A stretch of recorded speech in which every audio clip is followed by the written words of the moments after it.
Clap sync. 3, 2, 1. Welcome. We are back and move. I had to get some water. Yes. Because we were legitimately, I was just slobbing all over LeBron just in the last episode. And I appreciate y'all watching that episode. Hey, pause. We pausing that statement. Pause it all you want. The man is coming through for the party people. I'm gonna show him love and respect. Hey, but we ain't showing him no slob. You said you was slobbing the man. No. Hey, but then again, it's 2018. Hey, I'm doing anything. You know what? I need to scoot my chair. Hey, you know what? I'm not about to sit here.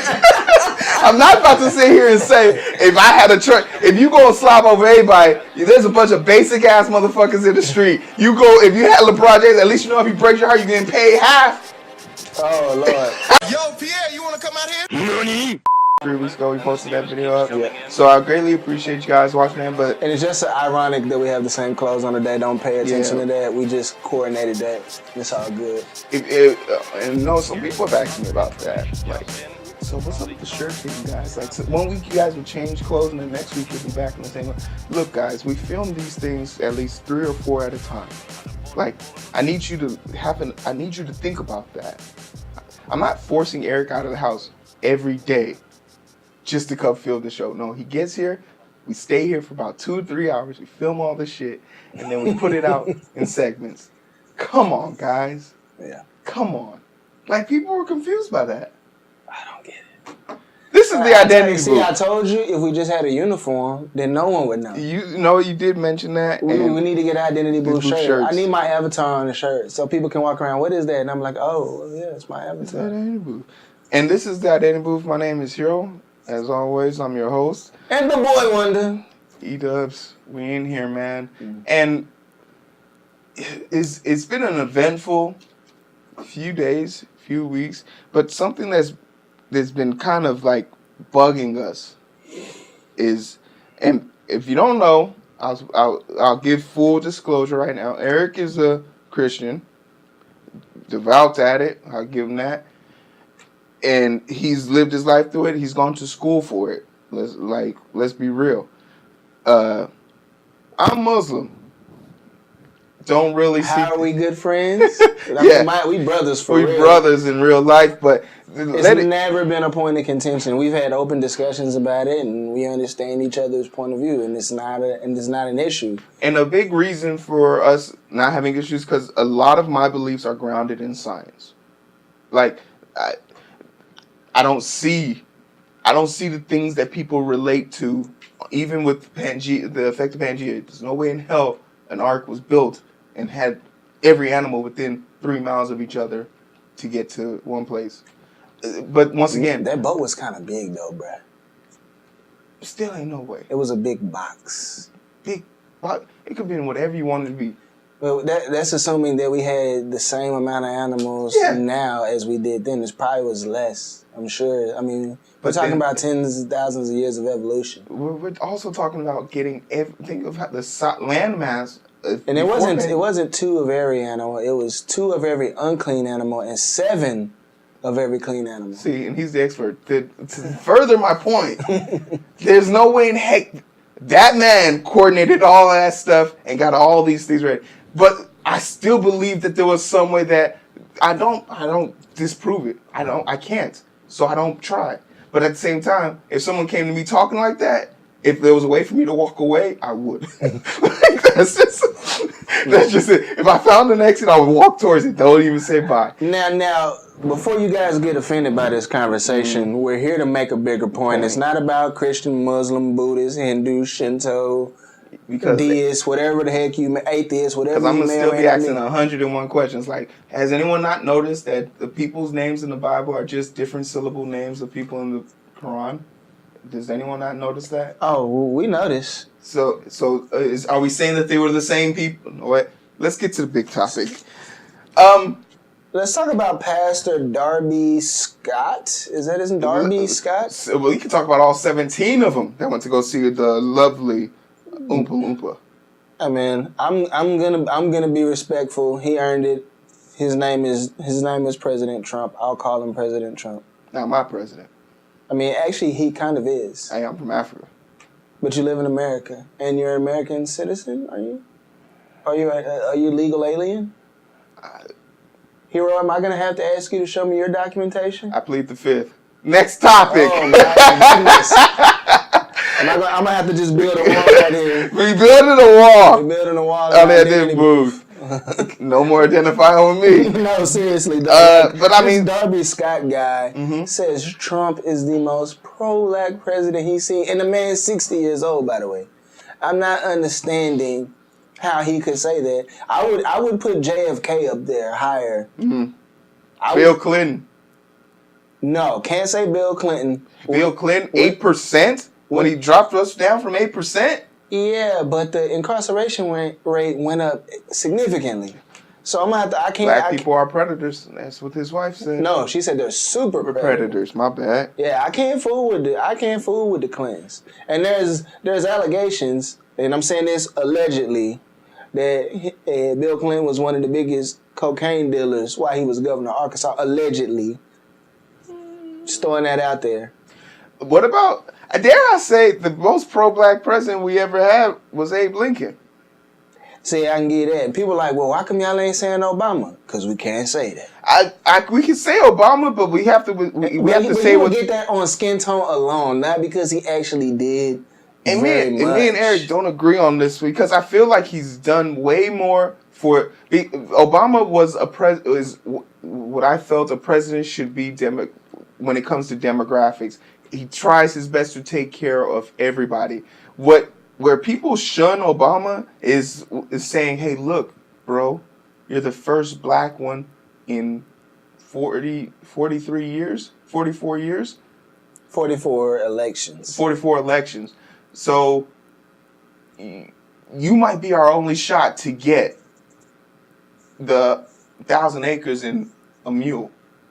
It's 1,000 acres? I wish it was 1,000 acres. What is it? 40 acres. 40 acres? I still take 40 acres. It's a lot of land. Hey, I'm like, hey, bro, I'm not saying you got to do it the first term, but hook a brother up. Like, legitimately, that was the only chance we had. Because every other demographic who's been portrayed or treated badly by the American government has received their reprimands or reparations. I mean, the Japanese are the perfect example. Yes. 1950s internment camps, and they pretty much got the whole way. And go to any city and not find a Chinatown. Or any kind of a little Asian town. Yeah. I mean, you can. I mean, you go to the hood. You want to find some Asian people? Go to the hood. They got a nail shop. They got a beauty supply store. They got a donut shop. So a dry cleaner.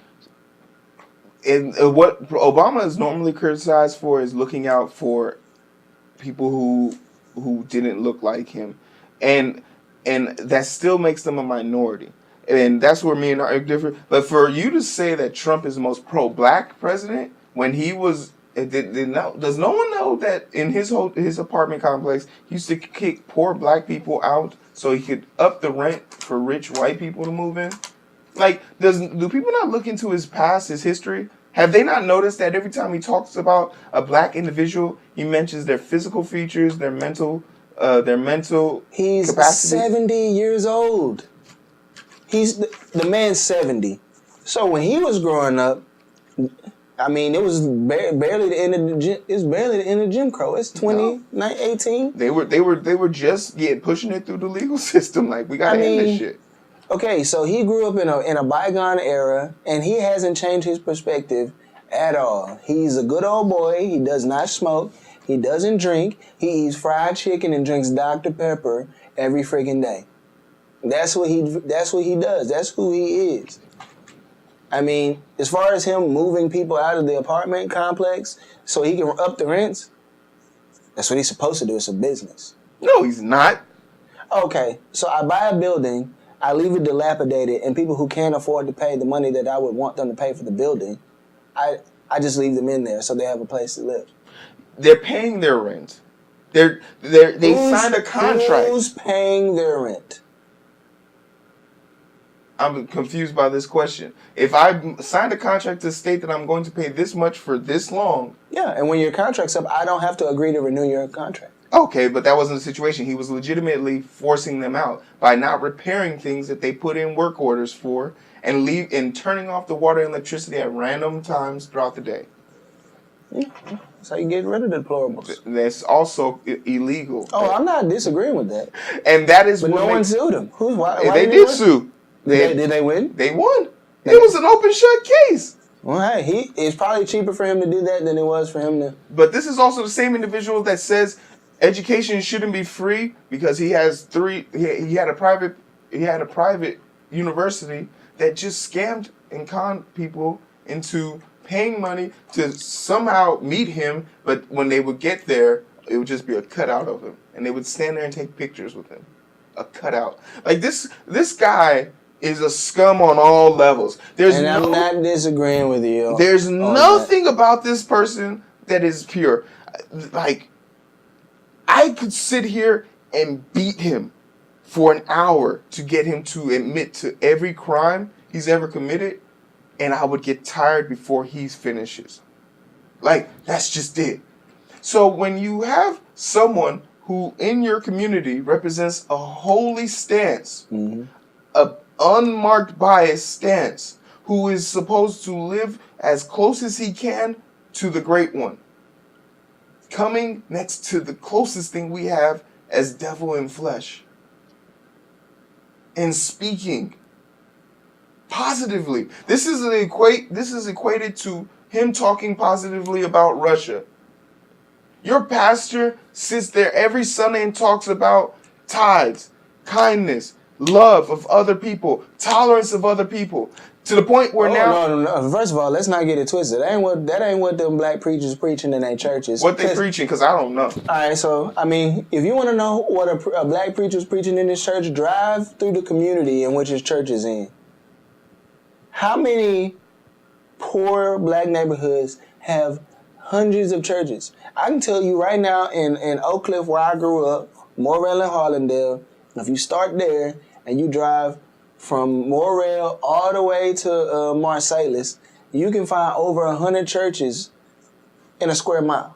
1 square mile between those two major streets, and if you just took a square mile any direction, you can find 100 churches. It's house, church, house, church, house. They're everywhere, and the communities know better. They haven't cleaned up the crime. They haven't picked up the trash. They haven't taken all the stuff that's been defaced and dilapidated and rehabilitated it. There aren't that many programs for impoverished kids, for uneducated adults, for the elderly, for the veterans. The VA hospital is in the hood, and there's more homeless veterans hanging out in front with no food and no clothes, but we don't take care of them. But there's hundreds of churches in the neighborhood. They're not preaching love. They're not preaching take care of your neighbor. They're not preaching do unto others, but they can get up 60-year-old, 17 of them, and go sit with Trump. Why the hell else would they go sit with Trump if it wasn't to directly benefit their pockets?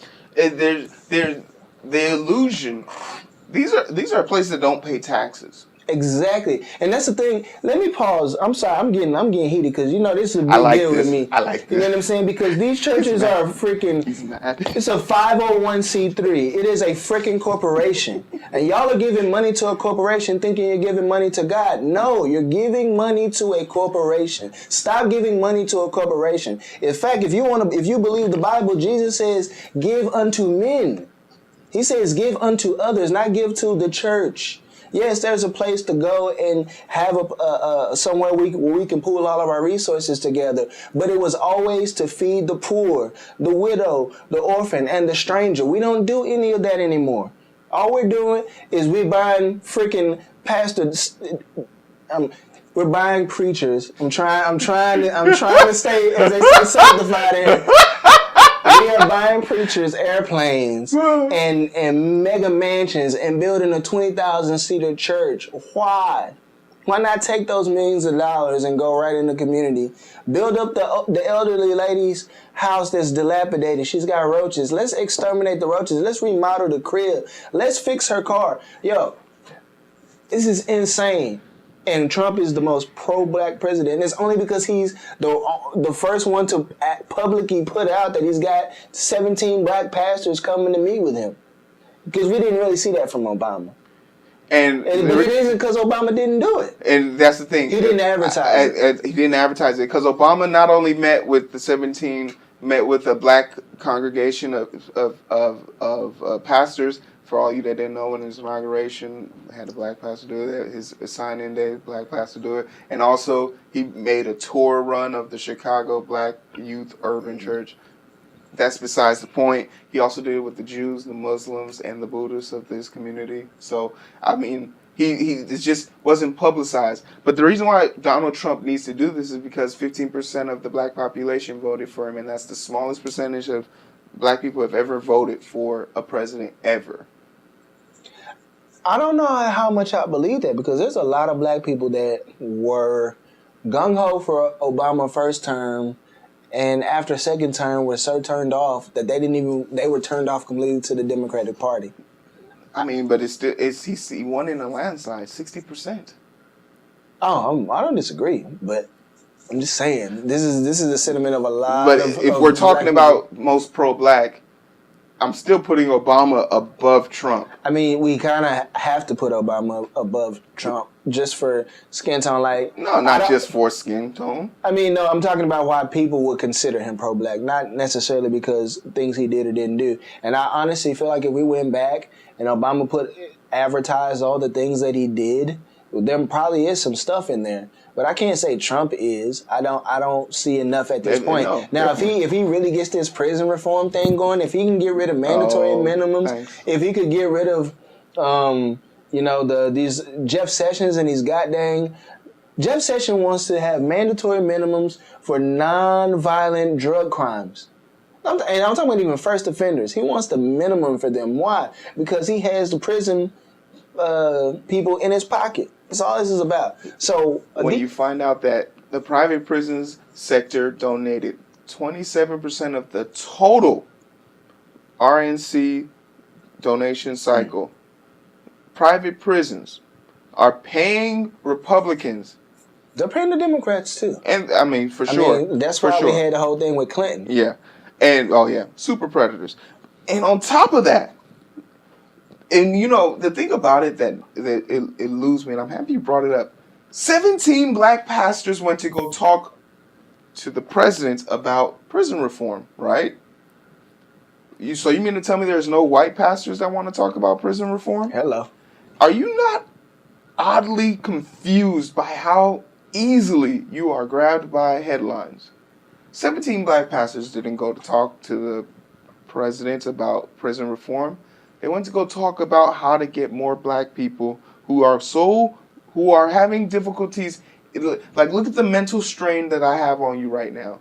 You can't go. You work 40 hours a week. Mm-hmm. You can't pay your rent without assistance. You can't buy food without assistance. But you still find some way to get 10% of your paycheck onto the pastor. And I almost say God, but that's not the truth, because what would a being of all power, knowledge, and purpose need your money? So you find a way to give your money to this individual, and he says to you, "Give on to me, and you will receive other." Those are called the enrichment pastors. What they call them, the prosperity preachers. Prosperity preachers. So now they've done this, they've done that, they've got you in their pocket, they got you by the clinch, and using the word as they once used it to enslave you and told you once upon a time. They're still enslaved. Of course they are. But as long as we have them in this trance, I want them to feel a little bit of that fresh air, because this is the first time you're actually getting some. Mm-hmm. I want you to realize something, that they went there to go talk about how much money the RNC will pay them to allow them to bring Republican talking points into their church. And that's exactly what they're going to do. They're going to get up and they're going to praise. And whatever pastors follow them, they're going to bring them in. Hey, listen, man, we got this situation set up for you and for me and this, that, the third. Hey, it's going to push us to this next level of prominence. And they're going to earmark so much money. They're going to get us so much land to build our church. And then it's all about putting money in these people's pockets. You got to understand Most of these pastors are politicians. They get up, they say what you want to hear. They tell you what you want to hear so that you come back the next week. All you go there to get is feel-good messages. It ain't about changing their life. It ain't about forcing you to be a better human being. It ain't about you taking care of yourself and your neighbor and your family. It ain't never about that. But please, if you don't, big point of contention. I remember, I'll tell y'all a story. First time when me and my wife first moved away. Oh, yeah, sound good. When me and my wife first moved away from where we live, where we met in Florida, when we moved to Virginia, I started talking to her about money and about how churches operate. Because I looked into it. I was like, oh, I work at a church. Let me look into the church, how it works, how it operates. I was like, when I found out it was a corporation, I was like, well, I know how corporations work. So how does this church, corporation, blah, blah, blah? I was like, it's a 501c3. They take your money and they don't have to pay a tax. And it's really, really interesting what they can and can't do with money. And I've worked at 3 churches, one large, one medium size, and one small.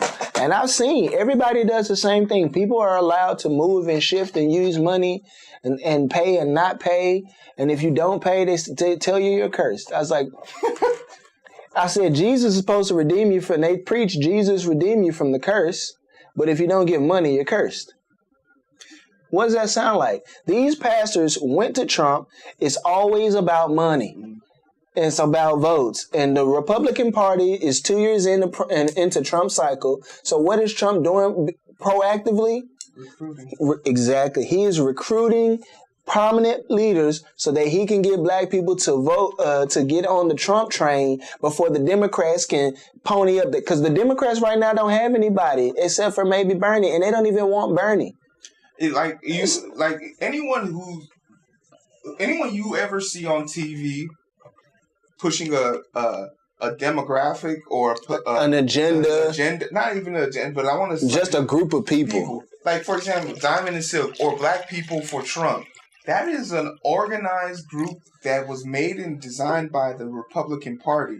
It wasn't even designed by black people. I like Diamond and Silk. But Diamond and Silk are being paid to be... That is not them. That is a persona. They went to court for tax evasion.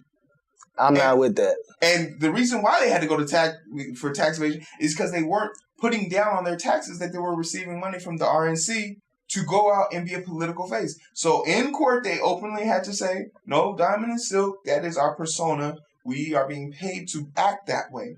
Which is disingenuous. Like, if you're getting a check from a group of people and you're trying to make it seem like you're such a progressive thinker as a black person that you can say, hey, I was on the left, now I'm on the right. No, you're on the side to put paper in your pocket. Same thing with Candace Owens. Like, she had a Democratic website she hosted in 2016. It ain't even been 3 years and she got converted. She got paid. She works for Charlie Kirk now. And I'm here to tell you guys, like, that is how you can tell sincerity these days. That's a shame that I have to say that. If someone's sincere, if you are getting a paycheck, you are not sincere about what you're doing. Prime example. You go to your job. You know why you're there. Mm-hmm. You listening to the identity group. Ain't nobody paid us for this shit. No. Ain't nobody paying you to listen to this. We make shit products that are good for you. Listen, no, we just had an episode about that. We're not making trash bag products. We're trying to give y'all the real. And that's the truth. Me and Eric aren't being paid. We're not sponsored by anybody. And even if someone did want to sponsor us, me and Eric would hopefully turn down a sponsor that wanted us to push a point that we didn't agree with. No. It's an open show because that is what dictates, and that's a shame that money is what dictates people's level of sincerity. Because at some point in your life, you're going to die. Yeah. And that money can't go with you. So it makes me wonder, what do these pastors have to gain besides money? It's not for your benefit. Cloud, it's access, it's prominence, it's a point, a talking point for them. Yeah, you know, when they're talking to their other pastor friends, yeah, man, you know, me and the POTUS just met up, and it's one of those things. It's like what they call shop talk amongst pastors. See, man, we put y'all on a lot of preacher game now, like Giving y'all the secrets. preacher game. They call it shop talk. You know, a pastor will come up to another pastor and like, yeah, they introduce you to. So how many you running over there, Doc?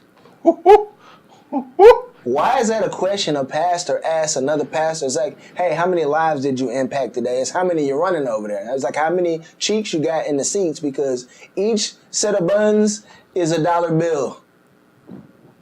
You know what I mean? And don't think these churches for 1 second don't hire consulting firms to tell them how to be more friendly and open to get more people in the door, because they know and these consulting firms say, hey, the average American makes X amount of dollars. So, and they undershoot. Let's say they make half of that, and if each one gave 10% of their gross pay for the month, you should expect to see about X amount of dollars a month. They do this. This is real. This is not a game. And to further stress the point, let's think of like any time there's been a shooting, an unexpected death, or someone with climbing medical bills. It's always an athlete, always a celebrity, or some political figure. How many churches have come to the defense of people who are being put in bail jail, which is basically you have a fine, a ticket you can't pay for, so they put you in jail because you didn't pay for the ticket, and somehow expect you to make the money in jail in order to pay for the ticket, which constantly keeps you in jail, which then adds up, and after 50 days, guess what? You go to the big house, because then they can delay your case because you don't have the proper evidence or the lawyer or any of these fees. Bail bonds jail is one of the biggest cycle of the prison, and these jails, bails, and bonds are all being put next to these churches in the hood. Like, that is something that you see. Liquor store, gun store, church, bail bondsman. Those are the rotations. Corruption surrounding prosperity. I'm not really big on religion because, like Eric said, it's something that people do to make themselves feel better. The thing I do to make myself feel better is just be a good person, or try my best to. Religion is important, and I do believe that there's a higher power out there. I just refuse to acknowledge him the way that other people acknowledge him. I have my own relationship with God, and that is something I hold personal to myself. And that also allows me to relate and identify with everybody, no matter what their religious purpose is. Because no matter how much they talk to me about their religion and say, I've had people flat out tell me during the month of Ramadan, you should be a Christian. Hey, bro, that's your opinion. Like, it's cool. And they're allowed to do it. And I've always said one of the first things that all religions talk about is acceptance and tolerance. For some reason, everyone wants to convert you the moment they see you, though. In the world where I know I'm going to there's a 99% chance that I'm going to have to marry outside of my religion, I've come to terms with it. And I've had people tell me they can't date me because I'm not of their religion. But they roll with bacon and wear 2 different color tone, 2 different material dresses. So, yeah. Eric, I don't want y'all to believe everything you see on the TV. When a person says that they're... Don't even believe this all the way. Do some research about what we talking about. Exactly. Everything that I done told y'all about how these churches are. And I mean, I really could go into it, and I know it's going to be something... I wanted Eric to. Eric, he got heated. I love it. Hey, listen, I could go in. I mean, I have huge problem with churches, and this is coming from a guy who went to school to be a pastor. Like, I'm not joking with it at all. Like, we need religious reform in this country. The churches are starting to scam people. Not all of them, but a lot of them. And y'all are suckers if y'all think anything different. A lot of these jokers don't care about you. You're just a number. You're just a dollar amount. And you have to be okay with that. You have to know that going into a building. I can tell you so many stories. I just won't, because some of the pastors I know are pretty prominent pastors in their state, in their city where they are, and me to start calling names and saying things about them would have people heated. Not that I care, but it could paint a wrong picture for somebody. So what I'm saying is, when you see preachers going to see a president, 9 times out of 10 is to for the same reason anybody else is going to see the president, is to talk about something that directly affects them. The only thing a preacher should ever be talking to President Trump about is repenting for his sin. That's it. That's it. And if it isn't that, they're talking about money. But on top of that, I mean, where we at? So just in closing, because Eric definitely has the expertise in this, and I would just say, hey, if you really want to do on to the Lord and help yourself in your trying times, use the resources that God has put at your disposal. He gives you strength and breathes life into thy hands. Your hands. So use it to work. If you really want to see how holy your church is, go there and don't pay to go. Go there at 10%. Put it in a bank account with a C2 added to it with 13% interest. Hopefully, if you can get it nowadays. 8%. Let's be honest. If you can get it, these banks being stingy out here. Go out there. Can find it. Put it in there and let it accumulate. And then one day, build a school for your build a school for your community. Man, it sounds like Hero want me to do a whole series on maybe I should do a teaching on how to give according to the Bible. What to do with your money, because money don't have a soul. It's amoral. It's a weapon, just like anything else. It's a tool. And I was like, here's the thing about money. Money was created by a government to be used by a nation. It was not created by God to be used by God's people. It is a tool. I ain't never seen God pay me in blessings. No, listen, even in the Bible it says, give and it shall be given unto you. Good measure, pressed down, shaken together, running over. It says, shall I cause men to give into your lap? God didn't say he was going to give you money. He said he was going to cause men to give into your lap. God still has to use a man to get you the resources. So he doesn't need the money. And you honestly don't need the money. You just need to have your relationship with him, and he'll cause the things that you need to come to you. That's how he moves. That's actually more of a miracle than him raining down money on your head. Changing the heart of a man to get them to do something for you. I'm saying, y'all got to get past that. We're going to do a teaching on it. That's what we're going to do. All right, anyway, I don't want to I love it. And because Eric is very passionate about this topic, as you can probably tell. He's glistening right now. He is parched because he is going in. And that's a level of passion. And people who speak from a passion, they tend to be speaking from an honest perspective, a genuine perspective. And that's not to be confused with people who speak passionate about hate things.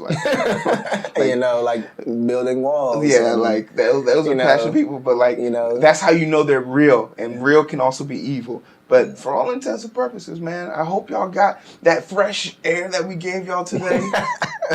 That gust of wind that slapped you across the face and didn't leave a bad taste in your mouth is us trying to identify with you guys as you continue to identify with us. Because no matter what's going on in the world, the people who are looking out for you are always going to be looking out for you. And me and Eric, those people. Exactly.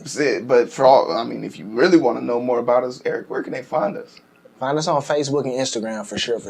Okay. And if you're watching this on YouTube, you should be clicking that this button first. Because we gave y'all some good info. We took y'all to church today. Yeah, come on now. So I'm gonna need you to hit the thumbs up. Help us out. And if you didn't like what I said and you gave me a thumbs down, I want you to go in the comment and prove me wrong. Because I know you can't. I challenge anybody. Double dog dare you. I dare you. I put money on it now. What's good? Yeah, I put a whole dollar on it. You don't put my dollar on. A whole dollar. Don't put my dollar. That's my mama dollar. But seriously though, now we're there on YouTube. Definitely hit the sub button. Turn the post notifications on. You can find us on SoundCloud, Last FM, Player FM, Reddit. Yeah. I mean, you might find us in the cloud soon. Yeah, we on iTunes already. So Google Play. I mean, we everywhere. The only place you ain't gonna find us is Walmart, Sears, and Spotify. Fuck y'all. I ain't paying the $5 Spotify. Not even $5. They talking about whole $20. I was like, y'all got me. You know what? We gonna keep our little 400 little hits every day, and we just gonna let it ride. Yeah. But thank you guys for joining us. This is that Dane Booth. Like, if you watching this, if you definitely watching this right now, I know I'm not. If I'm here, if I'm still in Texas when you're watching this, just know I need help. Send help. I'm about to start. What's the name of those pastors that like money? Hey, the prosperity. I'm about to be a prosperity feature because I need help. But I appreciate y'all coming out here, man. Listening to the show. And as always, it's Hero, your host, and my co-host, the Boy Wonder. He does on the ones and twos. And thank you guys for joining us.